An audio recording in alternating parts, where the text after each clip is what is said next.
గత 20 సంవత్సరాల నుండి పనిచేస్తున్నటువంటి ఈ ఆర్టీసీలో స్వీపింగ్ అండ్ వాషింగ్ కార్మికులు మొత్తం బానిసల్లాగా వెట్టి చాకిరీ చేయిస్తున్నారు. డిపో మేనేజ్మెంటు కాంట్రాక్టర్ కలిసి కుమ్మక్కై ఈరోజు వీళ్ళకు కనీస వేతనాలు కానీ ఇన్సెంటివ్ కానీ ఇంకా బోనస్ కానీ ఎలాంటి హక్కులు ఇవ్వకుండా ఈరోజు వెట్టి చాకిరీ చేయిస్తూ దోపిడీకి గురి చేస్తున్నారు. కాబట్టి ఇప్పటికైనా కాంట్రాక్టు మేనేజ్మెంటు కనీస వేతనాలు అమలు చేయాలి, వెంటనే బోనస్ ప్రకటించాలి దసరాకు ముందు.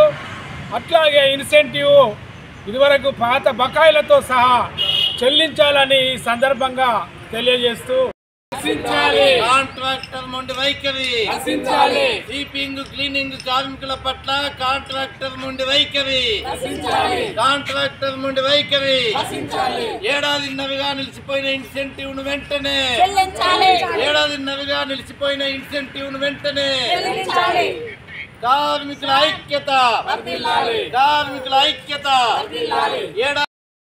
90 బస్సులు ఉన్నటువంటి గోదావరికని ఆర్టీసీ డిపోలో కేవలం 10 మంది కార్మికులతోటే వాషింగ్ క్లీనింగ్ చేయిస్తూ అత్యంత వెట్టి చాకిరీకి గురి చేస్తున్నటువంటి డిపో రాష్ట్రంలోనే ఏకైక డిపో గోదావరికని డిపో.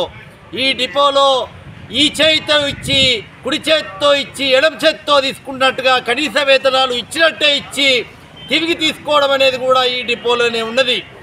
అదేవిధంగా బోనస్ చట్టాన్ని అమలు చేయడం లేదు, కనీస వేతనాలు అమలు చేయడం లేదు, ఇన్సెంటివ్ అమలు చేయడం లేదు, పని భాగాన్ని మెచ్చుతూ వేధింపులకు గురి చేస్తున్నటువంటి ఈ స్థితిలో కార్మికులు విధిలేని పరిస్థితుల్లో గత 4 రోజులుగా సమ్మె చేస్తున్నప్పటికీ కూడా ఇక్కడి అధికారులు కనీసం స్పందించడం లేదు, కనీసం స్పందించి సమస్య పరిష్కారానికి ముందుకు రావడం లేదు.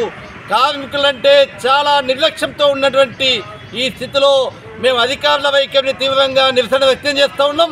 ఇప్పటికైనా 15 నెలలుగా నిలిచిపోయినటువంటి ఇన్సెంటివ్ను వెంటనే చెల్లించాలి, కనీస వేతనాలు అమలు అయ్యే విధంగా తక్షణ చర్యలు తీసుకోవాలి, బోనస్ చట్టాన్ని అమలు చేయాలనేసి మేము ఈ సందర్భంగా ప్రభుత్వాన్ని ఇక్కడి ఆర్టీసీ డిపో యాజమాన్యాన్ని కూడా మేము ఈ సందర్భంగా డిమాండ్ చేస్తూ ఉన్నాం.